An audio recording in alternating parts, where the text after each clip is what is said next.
Le débat du dimanche, je vous le disais à l'entame de l'émission, le Niger préoccupé par la situation, le statu quo à Kidal. Le président Mahamadou Issoufou l'a fait savoir lors d'une interview à Jeune Afrique. Je le cite, le statut actuel de Kidal est une menace pour le Niger. L'État malien doit impérativement y reprendre ses droits. Fin de citation. Maître Konaré, c'est un peu ce que vous... C'est comme si j'étais président et que je devais parler. Issoufou ne fait que reprendre mes propos. Kidal, c'est une passoire. C'est le fief des terroristes, des narcotrafiquants, des séparatistes. La ville fait frontière avec tout le Sahel et tous les terroristes entrent et sortent par ces portes-là. La ville est confiée de surcroît à des gens qui pactisent avec les groupes terroristes internationaux. Donc c'est comme si vraiment la maison Mali était envahie de moustiques à travers la fenêtre Kidal ou la porte Kidal. Et nous on se fatigue à aller combattre les terroristes au centre ou au sud. Ça ne sert à rien tant que il continue d'entrer par Kidal. Je crois que c'est ce que le président nigérien a voulu souligner. Il s'est d'ailleurs attiré une réplique de la SEMA. On va en parler. Makan, on a l'habitude de dire que le Niger, c'est une digue. Le Nigeria, le Tchad, la Libye. Et aujourd'hui, que le président du Niger dise que la situation à Kidal est une menace pour le Niger, on doit prendre très très au sérieux cette affirmation. Oui, absolument. Et puis moi, ce qui m'étonne, c'est le silence assourdissant de nos autorités ici. C'est comme si elles-mêmes étaient d'accord avec le président nigérien. C'est quand même d'autant plus grave que c'est un président d'une république sœur frontalière qui nous accuse d'être absents sur une partie de notre territoire et qui nous conseille de reprendre nos droits dans une ville qui est considérée comme nôtre. Moi, je crois que c'est tellement sérieux qu'on doit agir. Maintenant, mais ce que je ne comprends pas, moi, c'est l'explication géographique même du président du Niger, parce que je me demande, en fait, le Niger ne fait pas, disons, Kidal, non, je sais qu'il y a une petite zone où ils font frontière avec l'Algérie, oui. Voilà, là, les trois. Maintenant, je me dis, est-ce qu'il ne devrait pas aussi parler de Ménaka également? Parce que les terroristes vont difficilement passer par l'Algérie pour entrer à Kidal, parce que l'Algérie, ils sont quand même très très fermés. Moi, je me demande si les terroristes ne passent pas plutôt par Ménaka pour aller vers Kidal. Mais, anyway, comme disent les Anglais, quelle que soit la situation, je crois que c'est à l'État malien aujourd'hui de prendre ses responsabilités. Ce n'est pas que le Niger. La Mauritanie, vous avez vu récemment, on n'a pas pu mettre d'accord deux tribus à Tombouctou. Il a fallu que ce soit les Mauritaniens qui viennent négocier ici pour nous. En fait, je crois que le président du Niger, il a dit ce que tous nos voisins pensent, qu'on ait le ventre mou de la lutte contre le terrorisme. Il y a une question d'abord que je vais poser, mais ce n'est pas la réponse. Peut-être que vous l'aurez plus. En 2013, est-ce que les Français, de mon point de vue, c'est une erreur de s'être rendus à Kidal sans l'armée malienne? Est-ce que les Français, les forces françaises à l'époque, c'était Serval, ont été à Kidal sans l'armée française avec l'aval du gouvernement malien de l'époque? Je n'ai pas la réponse. Peut-être que si le jour où on aura cette réponse, on verra clairement les choses. Est-ce que le Mali de l'époque, le gouvernement malien de l'époque, a dit oui, partez sans notre armée? Ça, c'est un. Deuxièmement, aucun pays voisin du Mali ne peut accepter ce qui se passe à Kidal. Parce que si vous acceptez ce qui se passe à Kidal, c'est que vous acceptez que demain, il y ait une rébellion chez vous et qu'on contrôle une partie de votre territoire. Donc le discours du président nigérien est un discours d'un homme qui est soucieux de ce qui se passe dans son pays et de ce qui se passe ailleurs, mais de ce qui peut se passer aussi dans son pays par rapport à une situation dans un pays voisin. Donc il est dans son rôle, si vous voulez. Ça, c'est évident. D'accord. Aram Thiam, sur cette interview. Alors, moi, il y a des gens qui pensent que cette interview est une critique des autorités de Bamako. Ça ne l'est pas. Non, mais le journaliste a posé à Mahamadou Issoufou très explicitement la question, est-ce que c'est la responsabilité des autorités maliennes? Il dit non, pas du tout. Donc, en vérité, Mahamadou Issoufou, sans les nommer, est en train de pointer la responsabilité de certaines des parties prenantes de Kidal. Ça peut être la France, ça peut être l'Algérie, ça peut être les deux. Et c'est pourquoi il demande effectivement que Kidal revienne très vite dans le giron de l'État malien. Mais Magan, toi, tu penses que Kidal a un faible impact sur la situation sécuritaire du Niger. Ce n'est peut-être pas le cas, hein, parce que même Ménaka, comme Mopti, tout part de Kidal. En vérité, Kidal est l'épicentre de la déstabilisation, pas seulement du Mali, mais de pays voisins comme le Sahel. Et c'est bien ce que le président nigérien est en train de déplorer. Donc Serge, oui, ils sont partis à Kidal, les Français en 2013. Et ça, c'est vraiment le problème de la stratégie française, c'est-à-dire cette stratégie différenciée de la reconquête du pays, effectivement, qui a posé problème. Le Premier ministre de l'époque, Django Sissoko, a donné une interview sur France 2 où il dit qu'un jour, il va falloir que les Français nous expliquent pourquoi ils ont fait ça. Je ne sais pas si tu as vu ça.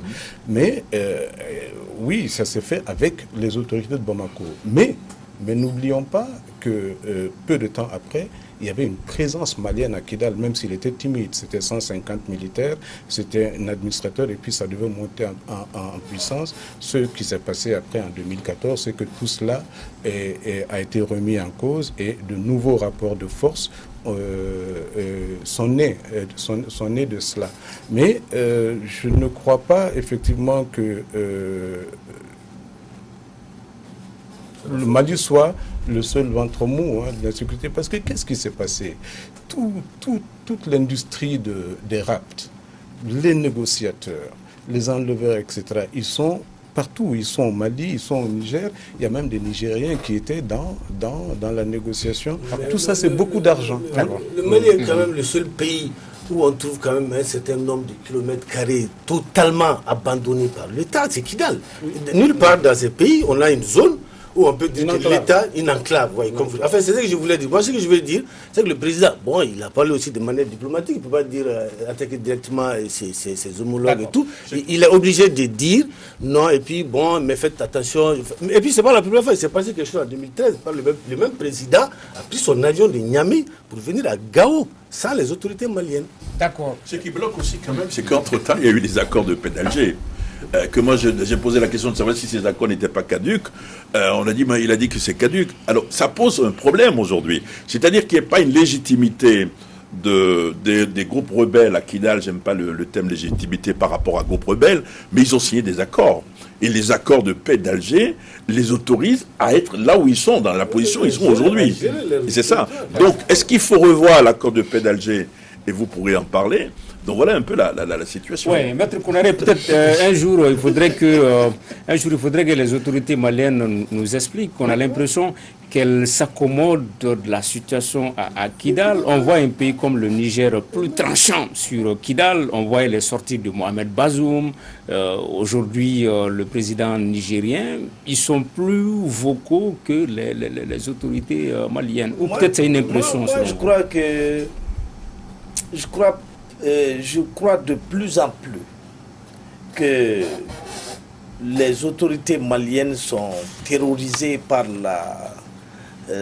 la communauté internationale.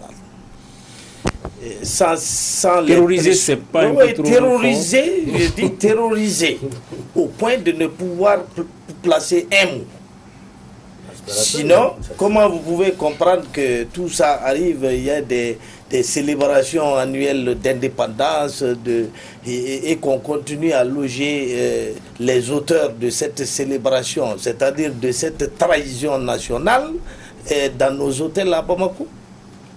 Comment peut-on ne pas condamner lorsqu'on est une autorité donc des individus qui s'accaparent d'une ville et qui refusent donc d'en déguerpir et de laisser les autorités maliennes venir dans cette ville. Et récemment, Ibeka a rompu avec ce silence. Il a accusé la SEMA de duplicité. C'est déjà un grand pas.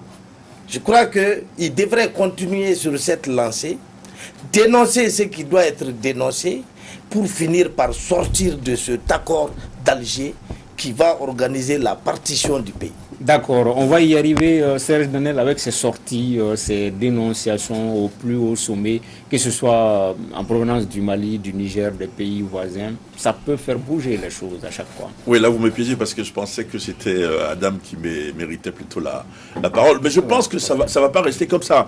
J'ai l'habitude de dire ici que, en termes de référence historique, dans l'histoire de l'humanité, on n'a jamais eu la réunification d'un pays par le dialogue. Il y a eu deux cas. Soit par la force, c'était le cas du Vietnam, ou soit par l'effondrement, le mur de Berlin.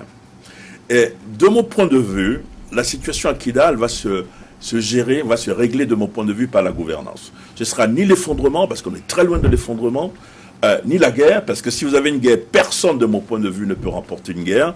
Ce ne sera pas la gouvernance de mon point de vue. Oui, on a quelques minutes pour aborder cette affaire, ce scandale au départ de Bamako à l'aéroport international Bamako-Sénou, une arme à feu qui a passé par l'aéroport, le salon d'honneur, l'interpellé qui a été présenté devant la justice française. Oui, Makankone, comme tout le monde, vous avez également suivi cette affaire. On a peut-être 5-10 minutes pour en parler brièvement. C'est exactement ce qu'on dit ici en termes de nous-mêmes, nous ne prenons pas au sérieux. C'est-à-dire, en termes de sécurité, quelle image nous donnons nous à nos amis déjà au pays frontalier et puis à l'extérieur, tout le monde. Quand quelqu'un peut tranquillement, facilement, comme si de rien n'était, traverser tout le port, toute la sécurité d'un aéroport, rentrer dans un avion, aller jusqu'en France. Et que c'est tellement grave que moi, à mon avis, c'est que, comme les scandales précédents, c'est-à-dire qu'on doit prendre des sanctions du ministère de la Sécurité, à commencer à l'aéroport, aux agents qui étaient là. C'est inconcevable, incompréhensible qu'on puisse, avec une arme à feu, traverser un simple passager. C'est une très mauvaise publicité pour le pays, Maître Konaré. Très mauvaise publicité, en effet, mais ça souligne toutes les négligences sécuritaires que le Mali subit. Savez-vous que depuis le début de cette crise, aucun poste de véritable contrôle à la sortie, aux différentes sorties de Bamako n'a été établi? Vous entrez à Bamako et vous en sortez sans être fouillé, sans être interrogé.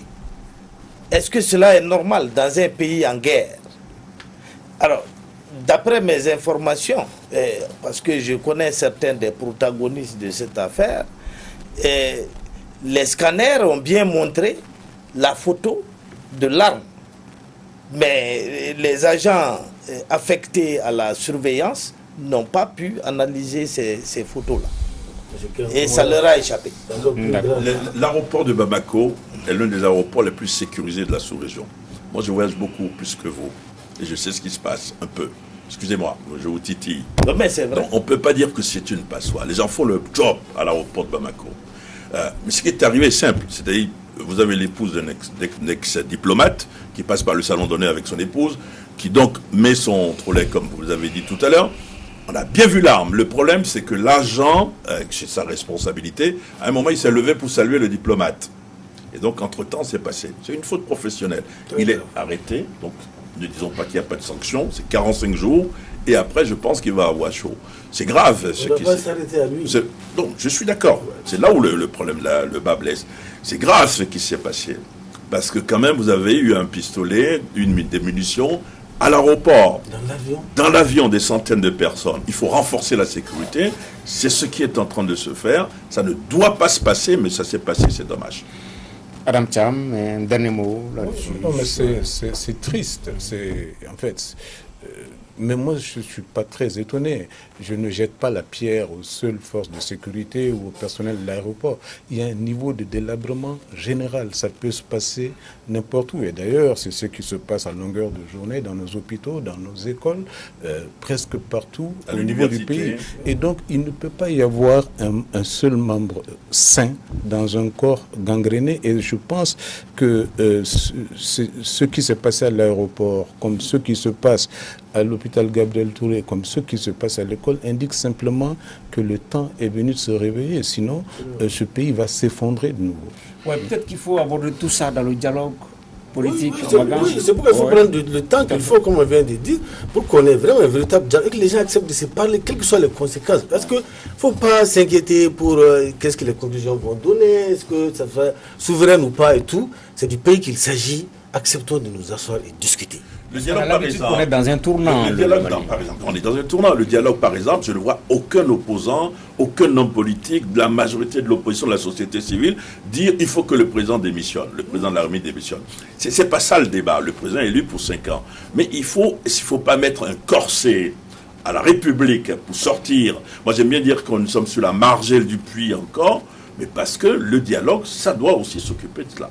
Oui, Maître Konaré, ça, en lieu et place des états généraux de la police, de la santé, de la décentralisation, puisqu'il y en a déjà eu, il faut peut-être mettre tout cela en symbiose au cours d'un forum de ce type-là. L'idéal, c'est ça. L'idéal, c'est de parler de tout et pas seulement de sécurité. Parce que la sécurité est multidimensionnelle. Et quiconque parle de sécurité parle aussi des litiges fonciers qui sont de nature à braquer les communautés les unes contre les autres. Donc, il s'agit de parler de tout. C'est ça l'idéal. Mais est-ce qu'on aura l'occasion de parler de tout? Est-ce qu'on aura la possibilité de mettre en œuvre toutes les résolutions qui seront issues du dialogue? Est-ce qu'après le dialogue, la crise ne repartira pas de plus belle? Voilà les interrogations qu'il faut se poser. Et mon pessimisme est très grand par rapport à cela. Oui, puis Adam, on a l'impression que le pays a besoin d'une autre gouvernance dans tous ces domaines-là, gouvernance hospitalière, gouvernance au niveau de la sécurité et dans bien de domaines, le laxisme auquel on vient d'assister au niveau de l'aéroport de Sénou. Le Mali semble être à un tournant, on a l'impression, trop de laxisme dans beaucoup de cas. Et c'est franchement, ça me paraît être un des talons d'Achille du mouvement, enfin du processus, enfin de la démocratie malienne depuis 92, où on dit effectivement que l'autorité de l'État est mise à mal. Mais peut-être que ce n'est pas l'autorité de l'État qui est mise à mal, c'est un État qui n'a pas de crédibilité et qui ne peut donc pas avoir d'autorité. Et c'est ça qu'il faut renverser. Ceci dit, le dialogue national inclusif ne peut pas être l'arche de Noé, tu ne peux pas tout mettre là-dedans. Il y a eu énormément d'assises. Il y a eu déjà les conclusions du Forum politique de 97. Il y a eu les recommandations du CARI sous ATT. Il y a eu les recommandations du Forum contre la corruption sur l'école, les états généraux de la décentralisation, les assises du Nord. Tout ça, c'est des moments très importants du processus d'évolution de notre pays. Il faut simplement faire en sorte que ces décisions soient appliquées. Mais maintenant, c'est bien, le Forum le dialogue national peut nous donner l'occasion de revenir rapidement sur tout ça. Et rappeler aussi que le leadership compte beaucoup dans tout cela. Ce sera le mot. Je ne vais absolument rien dire. Ce sera le mot de la fin. Merci d'avoir suivi ce débat du dimanche. Nos invités étaient Adam Cham, journaliste, éditorialiste, Makan Kone, directeur de publication de Nouvelles Libérations, Maître Chekmar Konaré, avocat, Serge Daniel, journaliste écrivain. 21h politique, le débat avec Robert Dissa. Nous, on vous donne rendez-vous dimanche prochain, Inch'Allah, pour un autre débat. Merci.